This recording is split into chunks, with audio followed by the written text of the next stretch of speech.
installment of our Q3 Success Series. Today, we're going to focus a little bit more on some data and inventory providers and what they've seen, obviously, since things have gone absolutely sideways in the last 6 months. Just like last time, we've got 2 slides that are just kind of an intro set, but most of this is going to be discussion-based. If you've got questions, comments, things you want to hear more about, don't hesitate to throw it in the chat or the Q&A. Hopefully, I'll work to get those integrated in a seamless way. Other things, we'll send out the recording afterwards, but in terms of follow-up, that's pretty much it. So let me share my screen here so we can at least see these lovely intro slides. And then for everybody at home, hopefully you guys can see my screen. We've got Distillery, Taboola, and Cubic here. I'm obviously with Audience X. Chris, you're far left. Why don't you kick us off? Tell us a little bit about you, your role. If I've never heard of Cubic, who are they and what do they do? And we'll start there. Sounds good. Thanks, Joe. And thanks everybody on the call for joining today. I'm Chris Fallon. I'm a head of channel sales at Cubic. We are a location intelligence company. So in short, anything having to do with location, looking at trends and understanding how people are moving around in physical space, whether that applies to measuring media, which is one of our primary pillars, understanding the efficacy of media campaigns across channels. We also provide audience targeting services, so understanding your intended user profile and using that geo-behavioral analysis to find and bucket those people. We also provide offline intelligence, not specifically tied to media, but very useful in terms of planning and even applicable in other business functions like investment, real estate planning, even government institutions, etc. I'm based in Chicago and lead a small team. We focus essentially on anyone in the ecosystem that is not a brand or agency. So if you think of the brand and agency as the originator of the message and the user as sort of the destination of that message, my team really covers all the pipes in between. Awesome. Thanks, Chris. Elad, you're next up. Give us some background on you. Who is Distillery? How do you guys fit into the grand scheme of things? All right, my name is Gilad Barash. I'm VP of Analytics at Distillery. I've been with the company about 7 years now. Distillery is a data science company that utilizes online signals of people, whether it be online browser signals as well as geolocation signals, and uses them to build audiences of interest and create a taxonomy of people's behaviors. And these behavioral audiences can get used for anything from media targeting to market research to understanding customer segmentation and understanding how to best message and engage with your consumer, as well as what they're doing sort of whenever they're not engaging with the brand. So that sort of out of brand behavior that they're doing the rest of their time when they're not engaging with the brand. We also utilize, we work brand direct as well as with agencies that are working with their brands in order to get a full life cycle of everything from strategizing and understanding who your consumer is down to, like I said, segmentation, as well as targeting and engaging with that consumer. Awesome. Thank you, sir. David, you want to round us out here? Who is Taboola? Who are you? And how do you fit in everything? Yeah, of course. So thank you, Audience X and Joe, for hosting this. Appreciate you having us here. So I think the biggest thing is the difference between my picture on the slide and who I am now. So a little background on the mustache. When COVID started, our founder, Adam Sigolda, did a podcast. And during that podcast, they asked, what can he take out of this? How can he make his life better? He was like, try something new, do something you've never done before, grow a beard. So I took that to heart, grew a beard for 3 months, and now I had to dwindle it down because my wife couldn't take the beard anymore. So now we're at mustache level. So there's that. But so my name's David Oberstein. I manage the media sales West Coast team out of our Los Angeles office. And my team works with brand and agencies to help them diversify their paid media and reach their KPIs on the open web, working with brands both for their upper funnel branding campaigns down to their lower funnel performance lead gen ROAS CPA campaigns. And if you've never seen Taboola before, if you've never heard of Taboola before, you've definitely seen us, on our publisher partnerships like ESPN, NBC, Business Insider. We are the exclusive native provider for all of our publisher partnerships. And Taboola is really one of the largest discovery platforms where we show people products, brand messages, services that they could be interested in, but they never knew existed, but we think they should like to engage with. And we really pride ourselves on doing this in a very non-disruptive way, really focus on the user experience. They're very engaged when they come to these websites. They're reading articles. They finish that article. They're in this content consumption mode. They're looking for the next, brand message, product, service to engage with. And that moment is when they'll see, our clients' messages. So that is Taboola in a nutshell. Excellent. Thanks, everybody. I'm Joe Horian. I'll be the moderator for today. I will try to talk as little as possible because I do love talking. I do have the privilege of working with all of these folks more in a pre-sale capacity. So whether it's figuring out which partner is going to be the right one for you or how we can enable any of these services to drive performance, that's one of the things I get to do every single day. So with that, let's jump out of the deck. I'll stop sharing my screen so you guys can see all of our lovely faces. And Chris, I'd like to get started with you. So obviously the space that Cubic's in, some states are open, some states are not, but foot traffic might be in a much different spot than it was, say, January or Q4. Specifically for programmatic, how have you seen things change? Is there anything by vertical that seems to be at least a consistent trend? Or are there any just general new practices that you guys are seeing from your point of view? Yeah, and I think you hit it right on the head there right off the bat, where it is so different by region. And it's different from January and February to now, as well as in different regions of the company or country in terms of people's appetites for getting back out into public spaces and interacting again. So the way that brands are interacting with their customers is changing, not only in the channels that they choose to reach out to them in, but also in the products and services that they're offering. You've seen in the QSR space a tremendous shift to curbside pickup, and that's been adopted by retailers as well. And now you start to see even in the creatives in advertising, really touting that, hey, it's a clean space, or please continue to interact with us and feel free to shop at our stores, and you can just pull right into a parking space and we'll come drop something in your back seat. So what we've really seen is that programmatic has taken on an even more important role in overall media buys because of a few things. One is the transparency and the ability to measure through programmatic pipes, which has always been a major selling point.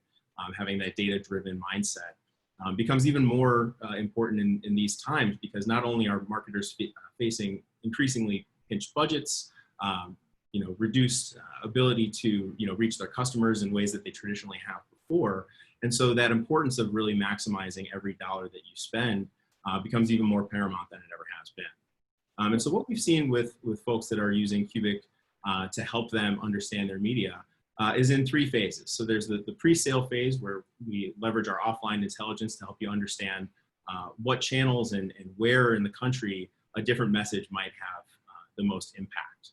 So perhaps in one region where people are out and about, out of home and dine-in restaurants are a great combination. Whereas in other areas of the country where people are more conservative about how much they're willing to go out and interact in public, maybe it's a CTV ad touting curbside pickup or some of the more online interactions. The ability to target, to understand specifically who your audience is, and then programmatically be able to activate against that audience segment also becomes really, really valuable.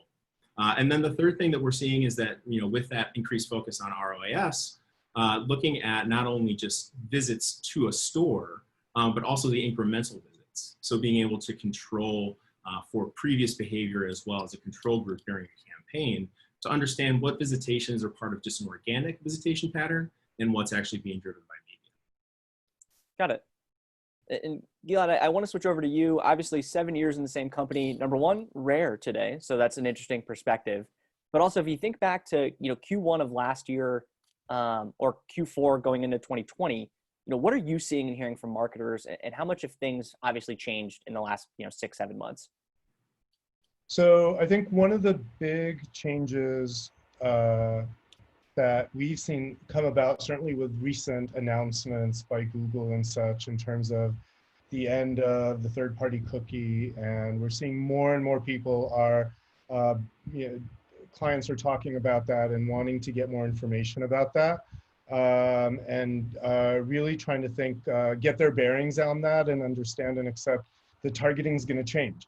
And how is it going to change? And we are now at the stage of actively looking for new beyond cookie solutions and getting ready to start testing them And this comes from client questions and engagements about that.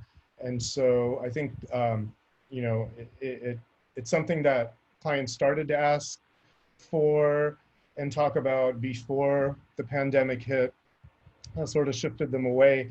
And today, in terms of looking at consumer behavior that is sort of pre, during, and post pandemic, and they're trying to understand how to get back, what the new normal is. They're realizing that the normal that was in December and January is not coming back.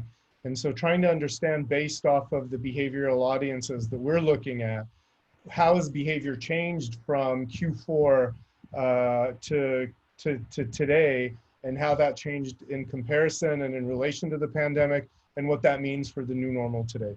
You know, one of the issues, for example, with location audiences that we relied on as part of the basket of audiences, you know, those location audiences were not very useful because nobody was going anywhere. So you weren't picking up anybody at these locations for many months. And so how does that start gearing back up again? How do those geolocation capabilities start playing into the mix again? That's what we've been seeing that's different from what people were talking about in Q4.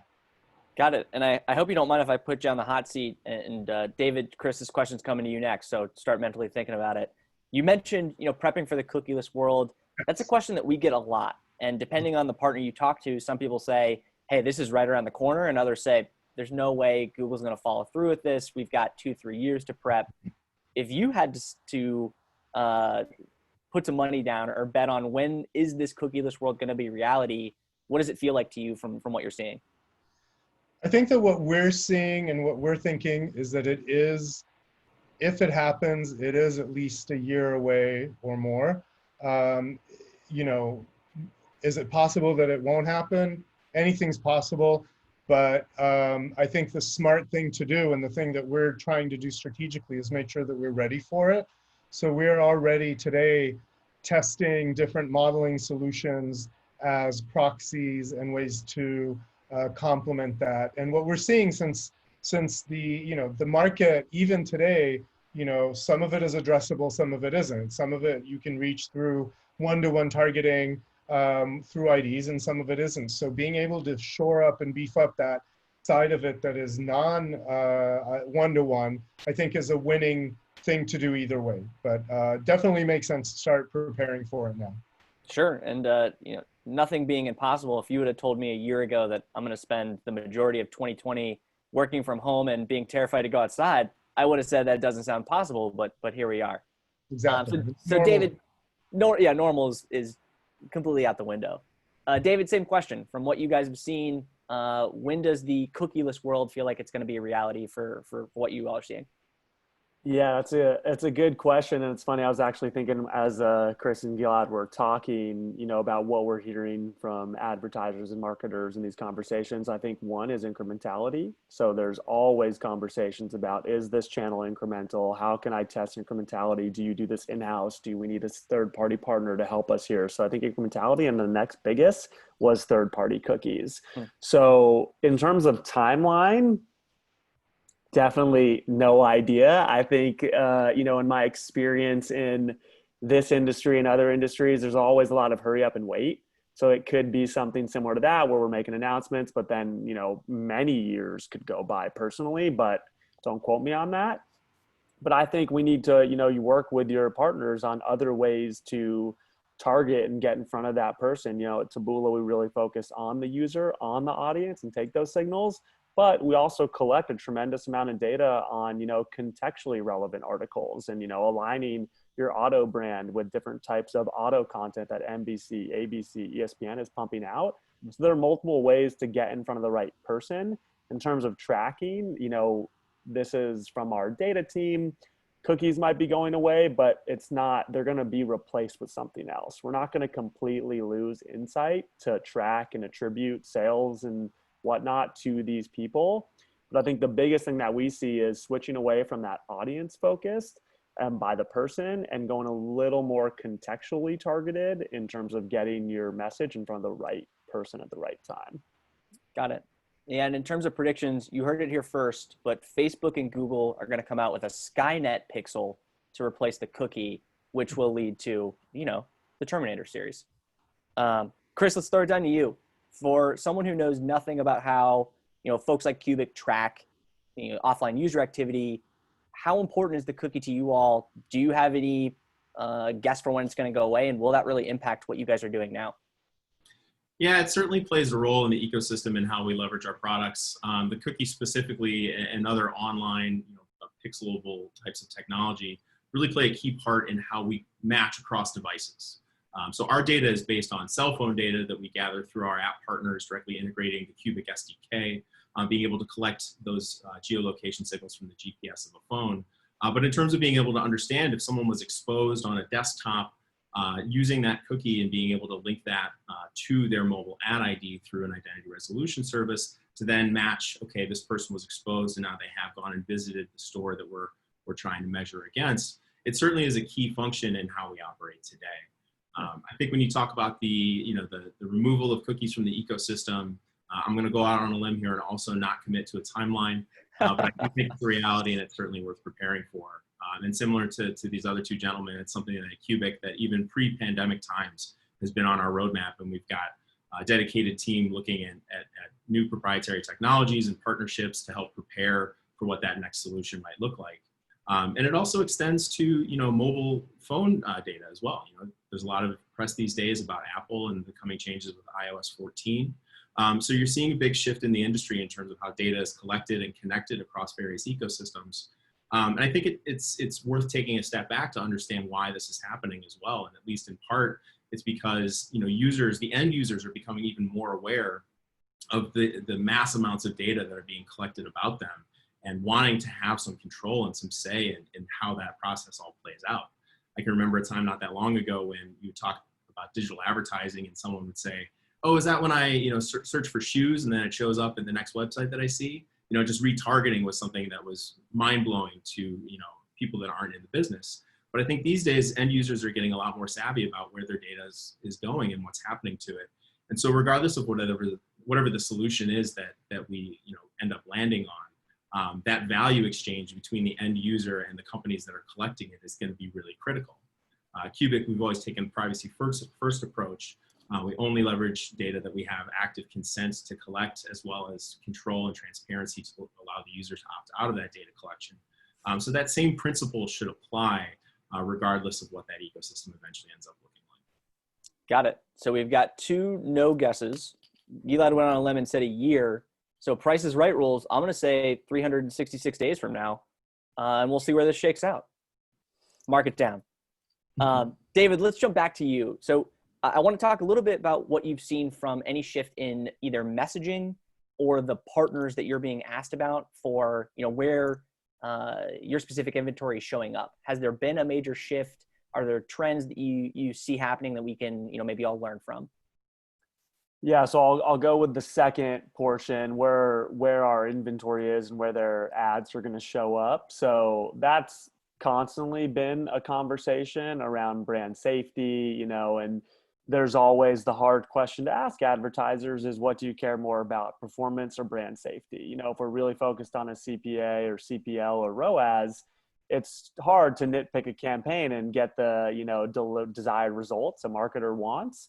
But in terms of, brand safety, that's where on our platform, we're 100% transparent, and we let our clients dictate what sites they run on. But the power of a platform like Taboola and other platforms is this wide net, figuring out what's working and then optimizing from there.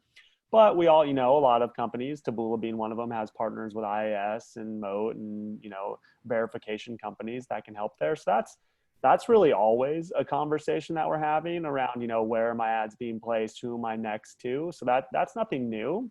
But I think messaging, especially in Q2, was 100% a roller coaster. Like beginning of COVID, clients were pausing, replanning, figuring out how to handle this.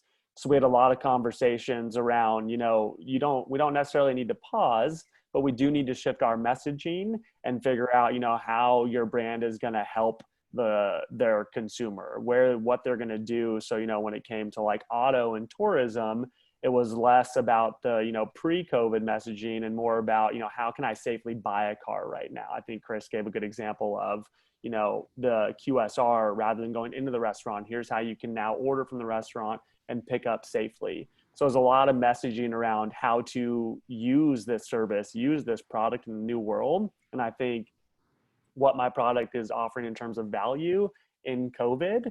So pretty much all of our advertisers changed messaging for some sort, and about half of them were mentioning the pandemic.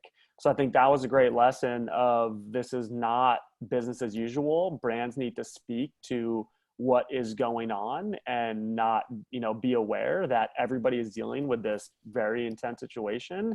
And these brands need to offer value and not just go, I heard the term business as usual quite a bit, but that was not the case here.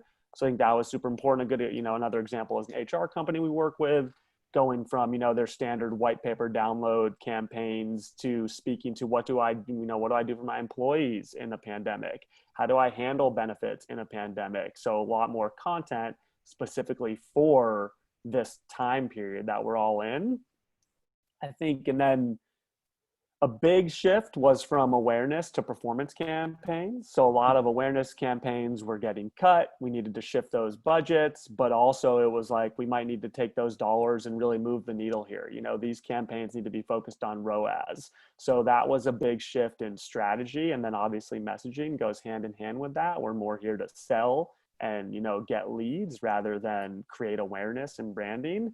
So that was a big change. But then all this coupled with COVID, then you have these social movements taking place. And it was very important, I think more than ever, for brands to be heard in this space and to actually put their money where their mouth is. So that was super important, not only in my personal life, hearing friends, but also in the business world at Taboola, of like, you need to speak to what you're doing. You need to let your core demo know what you're doing to support these movements that they're probably pretty interested in. So I think that was super important.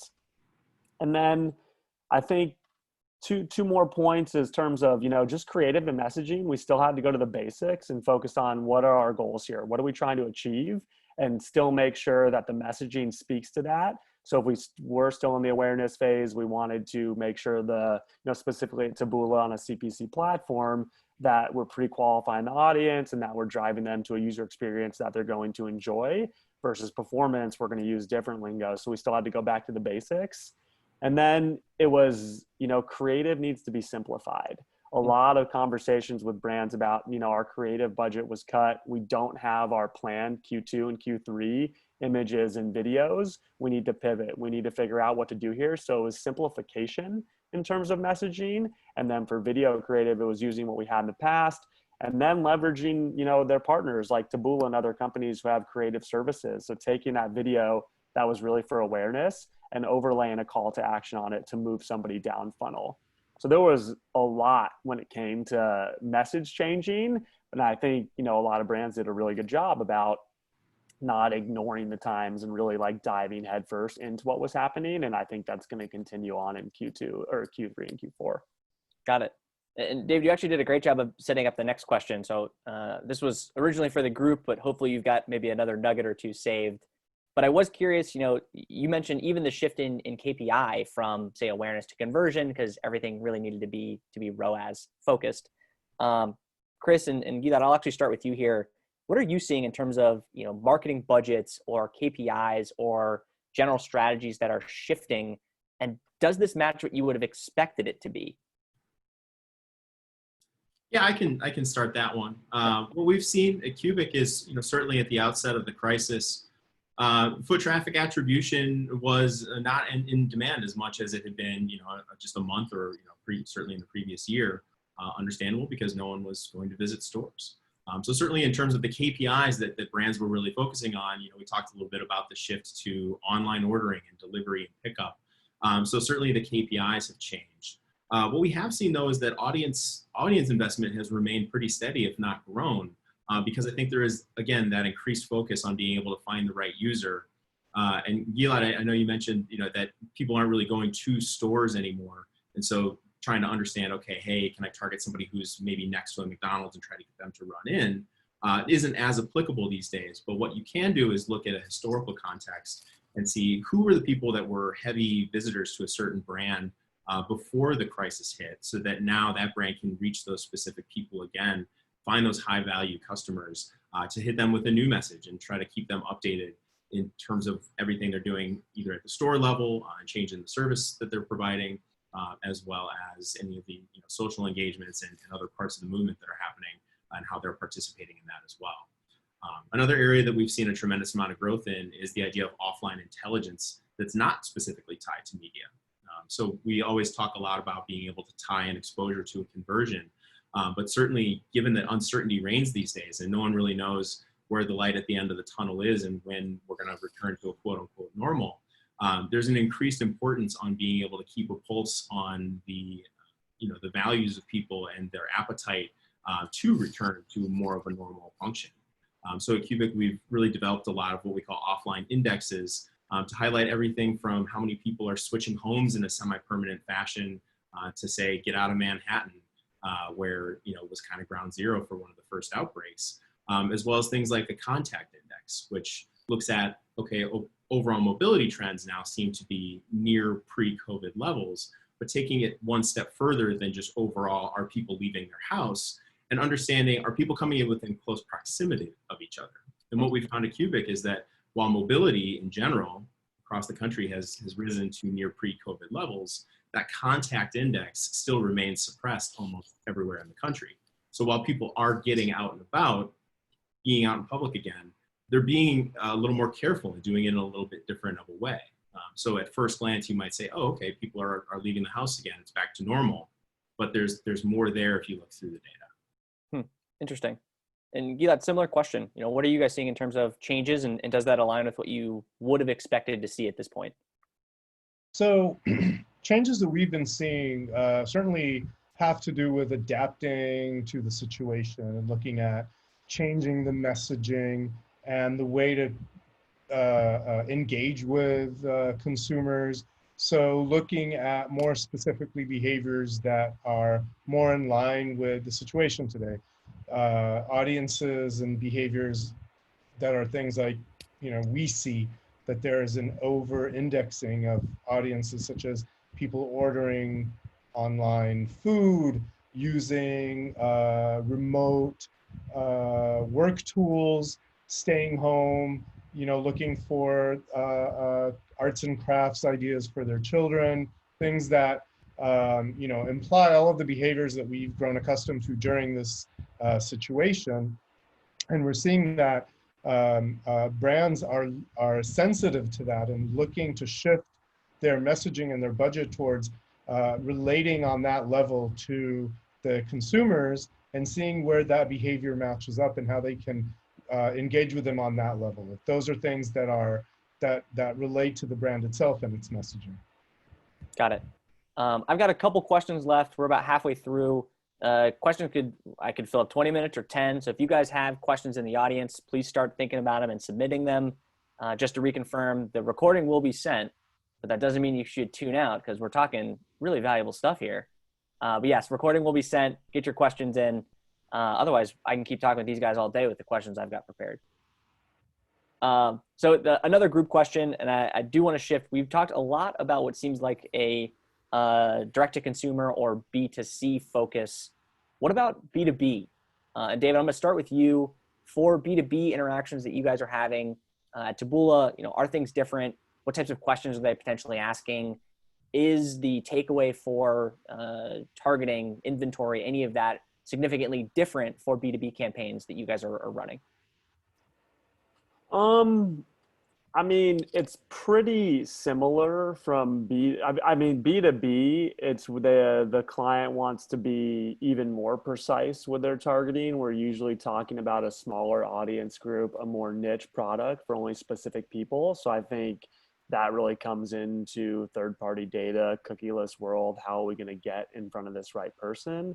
And then more so aligning the right content in front of, when we're on Bloomberg or Business Insider or CNET, does my business personality that I'm trying to be in front of, do they consume this content? So I don't think it's changed too much in terms of, pre-COVID or against D2C. I just think it's more aggressive and more challenging to get in front of the right audience. So, over at Taboola, we're really going to want to focus on that creative, calling out to these specific people, making sure we're pre-qualifying them as much as possible. But I think overall, B2B campaigns, still lead the same setup as they did before. It's just, more challenging than a direct-to-consumer campaign due to, specific targeting restraints. And then we do go around, the account-based marketing campaigns and get into that where we have specific clients that they're trying to be in front of. And that's with data providers to create those, seed files and be in front of that right audience. So I would just say, short answer, no, it's still similar and challenging to achieve, B2B metrics and goals. But it's, so I guess, no, same. Yeah. And Chris, similar question. Obviously, tracking consumers may be a little bit more directly relevant in a B2C sense or D2C sense. How do B2B partners work with you all really in general? And has that really changed a lot since COVID hit? Yeah, I think to your point that in terms of having offline KPIs for business to business sorts of media campaigns is relatively rare. So that side hasn't changed too much in our world. But certainly, again, looking at those audience profiles and using geo-behavioral data to hone in on specifically the niche types of groups that you're looking for. For example, one of the audiences that Cubic has in its standard taxonomy is this idea of an on-demand worker. So being able to see somebody who is frequently moving about not just a single route in a daily routine, but they might cover 40% of Manhattan in a given day. And that would indicate heavily that they're perhaps a rideshare driver, a food delivery service provider. So again, using some of that geolocation-based data to better inform your targeting practices. The other thing that I think is worth calling out is this idea of using offline analytics to better understand the needs of the businesses as those businesses that are your clients are changing. We talked a little bit before about, during COVID, everyone's trying something a little different. David's got a mustache. My beard and my hair is a lot longer than it has been traditionally, but it's all just, you're presented with an opportunity, and there are a circumstance, I guess, and there are opportunities and there are negative consequences. But whether it's individuals that are trying to find something to stream on a TV service, or a business that has to kind of change up its business plan to weather the storm, understanding that pulse of where users and where businesses are as it relates to the crisis is really key. And Cubic is among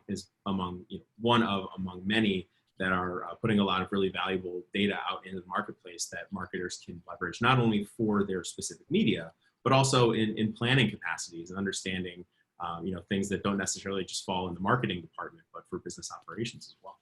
Yeah. Chris, to that point, I said, hey, I'm not going to get a haircut in quarantine. Really starting to regret that now as this drags on. I'm getting very close to my breaking point. Mustache is a little bit easier to see, but this is the longest I've gone without a haircut in decades. Chris, you also brought up something really, really interesting that, Gilad, I'd love to get your thoughts on. And that's just how are you and your team staying agile? How are you not, falling into, hey, this is how we've always done things, or this worked for us 6 months ago. Why don't we keep doing it this way? How are you staying, I don't want to use cutting edge, but how are you staying on top of everything as it changes? Yeah, that's a really good question. And what we try to do, I think it has to do with really, really listening to the client and really understanding not only the question that they're asking, but the reason for it, the background for it, and trying to understand at the end of the day, what with our tools can we do to further that and expand on what they need and answer their challenges. And so one of the things, for example, we have an analytic that we deliver to all of our clients. It's sort of it's called a behavioral evolution, where we look at all of the different audiences that we have and how they're behaving compared to that client, to understand what things are, what things are increasing, what types of behaviors and trends are increasing or decreasing, how their consumers are changing over time, and putting a lens of pre, during, and post-COVID on it really help them to understand in the, you know, with the times and everything that's happening, how that relates to their consumers' behavior. And also we created a whole bunch of audiences that are specifically COVID related in terms of the taxonomy. So now we have some new audiences as far as, you know, we're sort of slowly edging to a post-COVID kind of behavior. So people who are researching restaurants again, people who are looking at travel, what, you know, travel deals that are coming through that are specifically post-COVID, you know, that are very, very affordable right now. What areas in the world are opening up? All of these are different audiences that we're creating that we can then match against the consumer to understand how they're behaving in relation to the situation. And I think that that's really helped the brands and the agencies kind of take a different spin and look at what the consumers are doing for the brand, but in relation to what's going on. And that's been very helpful in continuing to give, I think, actionable insights to the client for them to make media and strategic decisions on. And one thing that you just said, and please correct me if you think I'm putting words in your mouth, but is so simple but feels so powerful, is that client focus. It's not, hey, this is what we can do. Here's, you know, our data. Here's how this can be useful for you. But it's, hey, here's what this means to you as the client. Yes. And that feels like a small shift, and it seems like, yeah, why wouldn't you do that? But it's incredible how many emails I've gotten in this COVID period, which are like, hey, we've got something that is going to be great for you. And it's like, how? Why do I need this? How is this going to actually help me or anyone that I'm working with? So I really like that in your answer. So we're calling this the Q3, you know, success series. So before we jump into questions, which are starting to slowly trickle in here, I wanted to give each of you kind of a chance, you know, if you had one takeaway to share with the folks listening for what should they be thinking about in Q3, heading into Q4 to really be successful, what would that be? And David, I'm going to start with you. Yeah, I might have two, but Okay. I think I think agile, that's like step one in this world. So be prepared to, you know, maybe have to turn off a channel, maybe have to, you know, find a new way to reach your core audience and reach, you know, new people who've never heard of your product. So I think that goes hand in hand with testing new channels, find incremental channels, putting data behind that, but having a diversified media mix is always going to help you, you know, now and before and moving forward. But I think the other thing is leverage your ad tech partners. You know, companies like Taboola, we're ad tech, but we're part data companies. So we collect a lot of interesting information. And Gilad kind of mentioned this in his last answer of, you know, valuable data points that we can provide back to, you know, our brands and our agencies to shift their messaging. So a good example is with us, we're hard coded on all of our publisher sites. So we see what 95% of the US audience is engaging with. We see that they're looking at, you know, how to fix my car rather than purchase a new car. So, you know, that could prompt a new advertiser to start working with us, or that could prompt a current client to change their messaging. Similar with travel, you know, can I travel safely? We see that people are reading this types of content, and we need to, you know, speak to these questions people have within your marketing and offer valuable solutions to, you know, what people are looking for.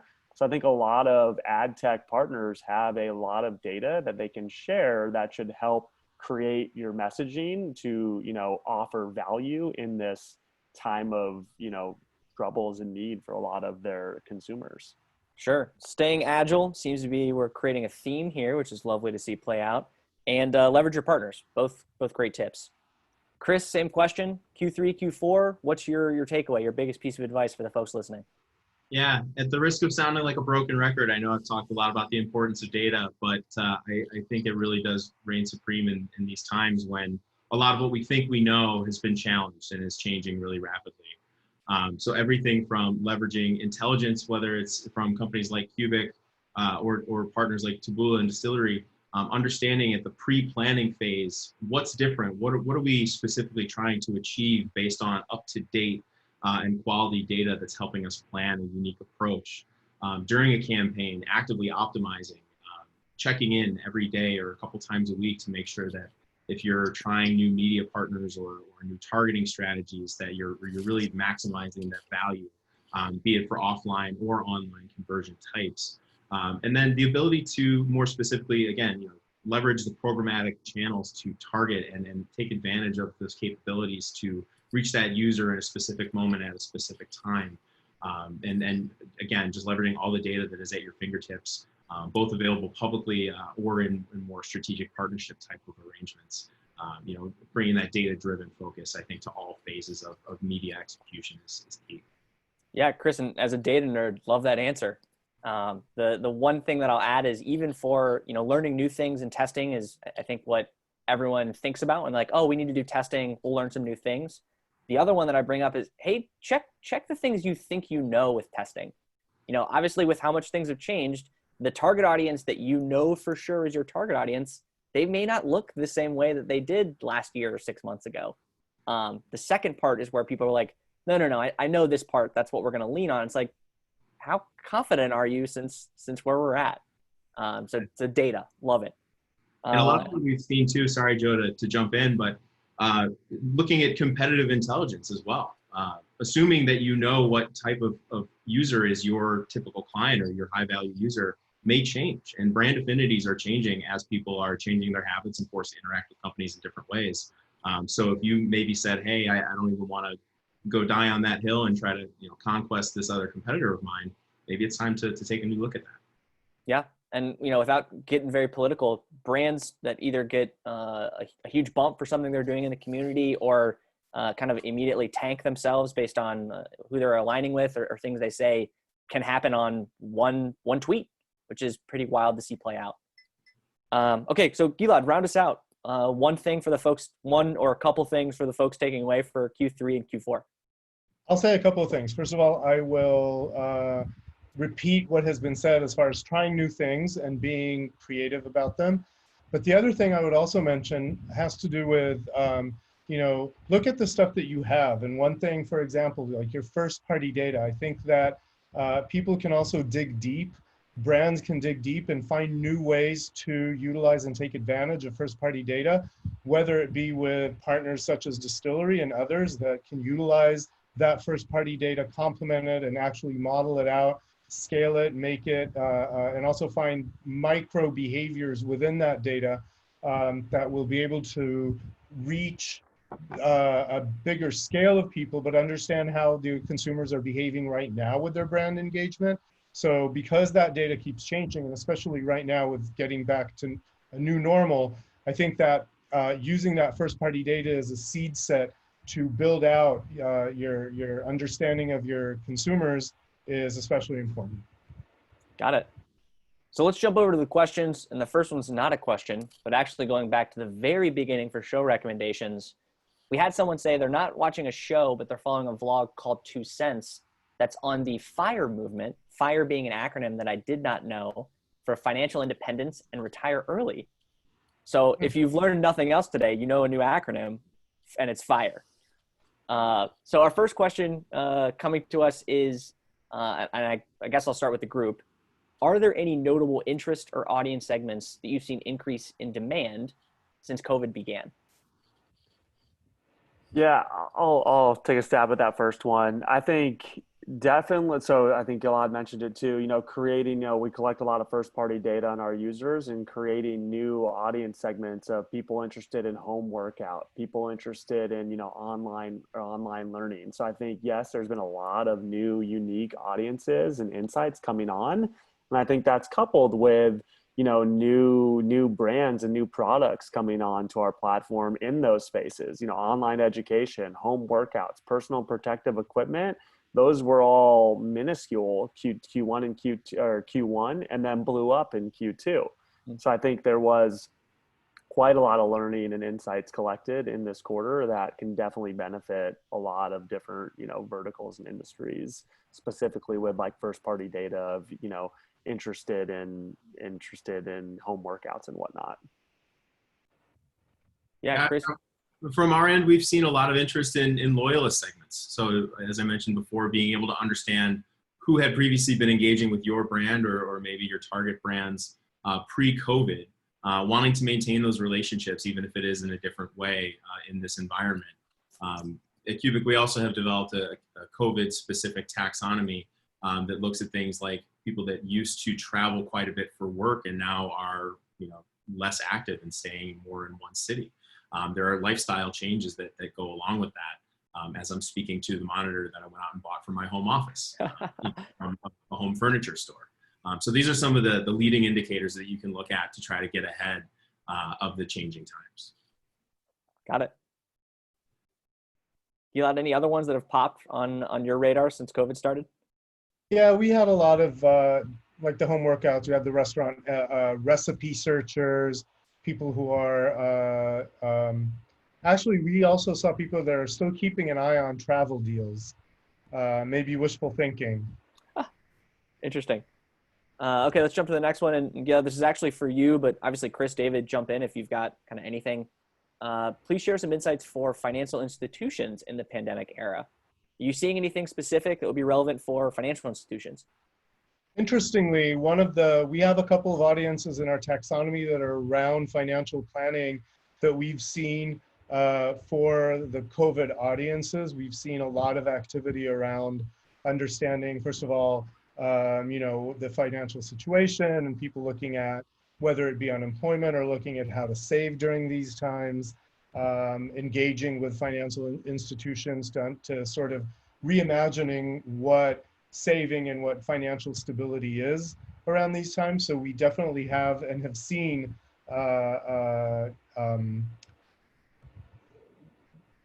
action around that, around those types of audiences, as well as continued engagement with their traditional financial institutions. David, Chris, anything else on the financial institution side? Knowing that financial institutions can be kind of a broad, umbrella of companies, certainly understanding visitation patterns to key brands and verticals can help, again, be a leading indicator of perhaps future revenue performance. So those are conversations that we often have as well, looking at investment companies, hedge funds, et cetera. For more commercial banking, activity, I think, again, visitation patterns and certainly looking at, what visitation patterns can infer or imply about what life is like in a given area. If you see that, say, in the South, in Texas and Florida, people are generally more active in terms of leaving the house. So maybe that messaging is a little bit different than those that are staying home, either because of unemployment or because they're just in a different work situation. So again, it helps you kind of inform not only your approach, but your messaging and how you're going to interact with your clients. Yeah, and I was gonna say, Chris kind of took the, words out of my mouth in terms of messaging. So financial clients, and I would say for not just financial, a lot of these clients, the messaging shifted more, education on what to do during this time, how to save. Consumers are saving at the highest rates of all time. Like, people are afraid to spend money, and the financial brands we work with, they need to speak to that. They need to, give people education on how to handle these types of things. I think messaging shifted a little bit, but maybe the goal stayed the same. So there's still, credit card acquisition campaigns. There's still, different checking account sign-up campaigns, but the content might have shifted to a little more education, still, putting in some call to actions to move people down the funnel, but people are looking for advice during this time. So definitely saw a little pattern that way. Got it. And hey, it looks like a lot of the questions that are coming in, including one from an anonymous attendee, are very, very specific. So whether that's to a campaign or to your, individual circumstance, it may be easier for us to take some of those, offline. So David, Chris, Gilad, I can circulate those questions to you all via email. Maybe easier to either set up a separate call or handle it via written. But I think that's all the questions we have. So guys, thank you all very much for your time. Everyone in the audience, thank you guys for tuning in. We'll send the recording. We'll answer some of these one-off questions offline. And I love an efficient meeting. Give everyone a couple minutes back on their calendar, maybe to grab some lunch, or Gilad, for you to maybe get some sleep here over in Israel. But that's all we got today. So thank you guys for joining. More to come, and don't forget to wash your hands and stay safe amidst all this craziness. Joe and the Audience X team, thank you guys so much for having us. Yeah, absolutely. Awesome. Thanks, everybody. Bye-bye.